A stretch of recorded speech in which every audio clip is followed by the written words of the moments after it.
जय श्री राम। जय बजरंगबली। चलिए, जय श्री राम, जय बजरंगबली।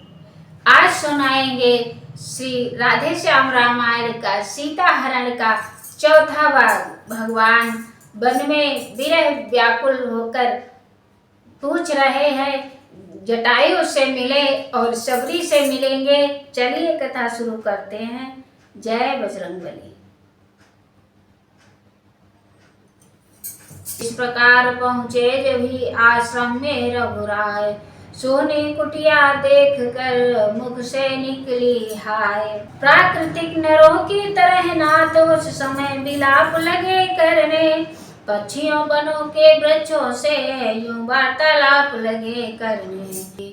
हंसो मत हंसो बताओ तो चल कर उस राज हंसिनी को, सिंह गर्जो इतना कह दो देखा मैथिली नंसिंघनी को। हे पहरेदारों बन बच्चों बोलो बन देवी किधर गई, हे कुटी कुटी तू ही बतला वह इधर गई या उधर गई। हे प्रकृतिवता चंद्रानन की किशोर किशोरी चकोर गई, जो पत्नी व्रत वाले पति की वह पतिव्रता किशोर गई। इस प्रकार हो सर्वज्ञ सीता को आज खोजते थे, वन वन में उस वनवासिन को बिरही की भांति टेरते थे। अभी हो लीला निरख सुनकर विरह विलाप, याद आ गया इंद्र को नारद जी का श्राप। आश्चर्यपूर्ण आँखों से सूर्य अद्भुत चरित देखते थे, हम भ्रम में कहीं न पड़ जाए यहाँ बारंबार सोचते थे। कहते थे प्रकृति खिलाड़ी प्रभु क्या करुणा खेल रचाते हैं, जग नाटक शाला में आकर नट जैसा नाटक दिखाते हैं।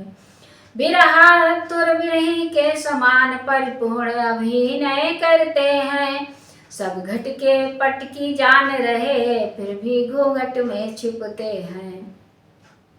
ऐसे विचार दृढ़ रख रख कर सुरमंडल इन्हें निरखता था, माया समेत है राम धन्य यह बारंबार कह रहा था। चलते चलते उस जगह पहुँच गए सुखराम, जहाँ अधमरा गिद्ध वहाँ कहता था श्री राम। उस मुदती आँखों के आगे बेदया भरी आंखें पहुँची, अधमरे गिद्ध के कंधों पर बे बड़ी बड़ी बाहें पहुँची। पहुँची वाणी प्रेम भरी मरने वाले के कानों में, हे परोपकारी बोल बोल किसने पीड़ा दी प्राणों में। आंखें खोली सामने देखे शोभा धाम, लेकर आंखों में किया आंखें मूंद प्रणाम। फिर आंखें मूंदे ही बोला इन बाहों में विशालता है कौन इन्हें जो कंधे रख मुझे मरते को संभालता है। कोई भी हो मैं कहता हूँ हट जाओ मुझको मरने दो, हाँ राम मंत्र है माता का आराधन उसका करने दो। गद गद हो प्रभु कहे उठे मैं ही हूँ वह राम, इधर आज देखो तुम्हें करता राम प्रणाम। या सुनते ही फिर खुले भक्तराज के नयन, टूटे फूटे वाक्य में लगा बोलने बैन। हाँ राम एक राक्षस दक्षिण, हाँ राम ले चला था उनको, हाँ राम लड़ा हूँ मैं उनसे, हाँ राम छुड़ा न सका उनको। हाँ राम ने बोला जाता है, हाँ राम मुझे अब मरने दो, हाँ राम सामने आ जाओ, हाँ राम ये रूप निरखने दो। ते रोते भक्त से लिपटे दीन दयाल, लिटा लिया अब गोद में गिद्धराज तत्काल। अच्छा जाओ हे भक्तराज जाओगे परम धाम को तुम, जाते जाते इतना सुन लो लिया कर चले राम को तुम। सुनकर लगा तड़पने वहाँ फिर देखा और प्रणाम कहा, उस गोदी ही में पड़े पड़े अंतिम अवसर हाँ राम कहा। प्रभु ने अपने हाथ से किया अग्नि संस्कार, बोले भूलूंगा नहीं मैं इसका उपकार। तो मायापति से मिलता है उसकी मति ऐसी होती है, देखिए परोपकारियों की अंतिम गति ऐसी होती है। जाओ जटायु पर याद रहे इतने ऊंचे पद पर हो तुम, जब तक कवियों का है समाज तब तक बस अजर अमर हो तुम। गिद्धराज के गुणों का करते हुए बखान, पहुँचे भिलनी के यहाँ करुणानिधि भगवान। भिलनी की आंखों के आगे लक्ष्मण समेत प्रभु जा पहुँचे, अर्थात भक्ति से मिलने को भगवान आप ही आ पहुँचे। भिलनी इस तरह मिली इनसे जिस तरह धर्मात्मा से, या यूं कहिए इस तरह मिली जीवात्मा जो परमात्मा से।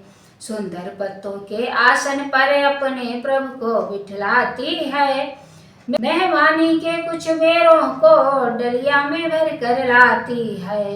बेफल सबरी के झूठे थे या लिखा हुआ सूर सागर में है, हम भी कहते हैं जो कुछ है सब प्रेम और आदर में है।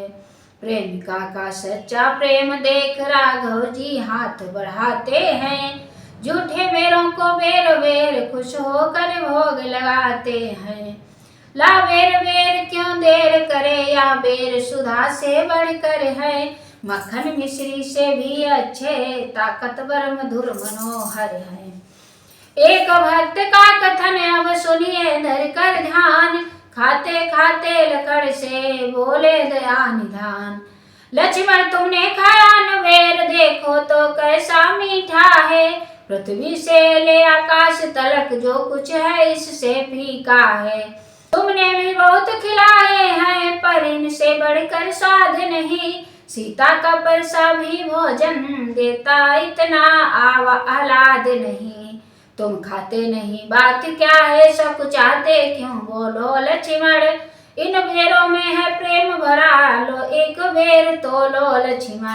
लक्ष्मण ने ले तो लिया डलिया में का बेर, किंतु गुप्त रख राम से पीछे फेंका बेर। कर तो डाला हकार मगर मन में कुछ खटका बना रहा, अंतर्यामी की आंखों से या भेद भला कब छुपा रहा। या कथा अगाड़ी आएगी द्रोड़ा गिर जाकर गिरा वही, रघुराई की इच्छा से औषधि संजीवनी बना वही।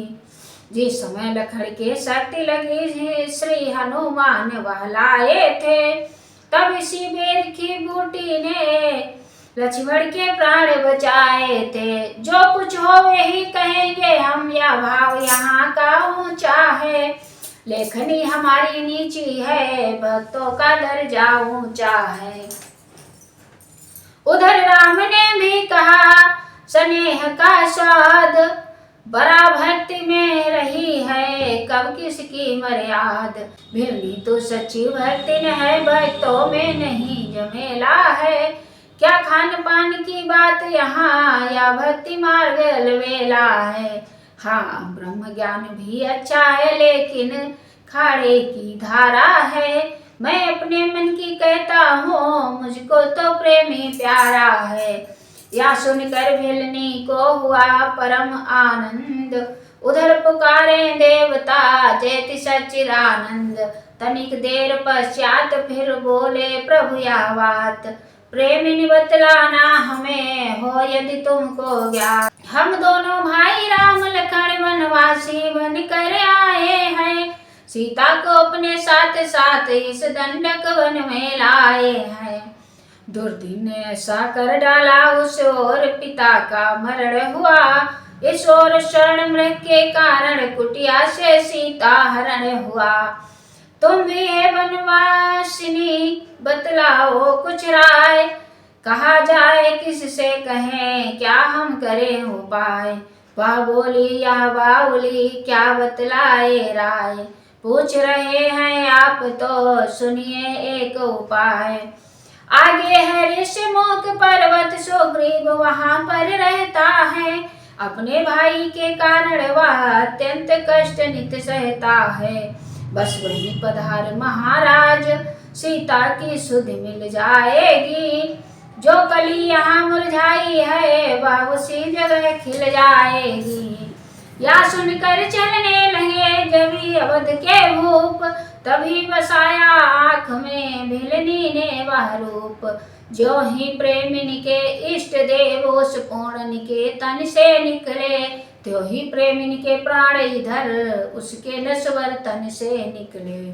जिस गम धाम पर गमन नहीं, ऋषि मुनि की बड़ी शक्ति का है, जाती है उसी धाम मिलनी, फल राही अनन्य भक्ति का है। जय श्री सीता हरण यहीं समाप्त है। आगे की कथा है श्री सुग्रीव की मित्रता, कल सुनाएंगे। जय श्री राम।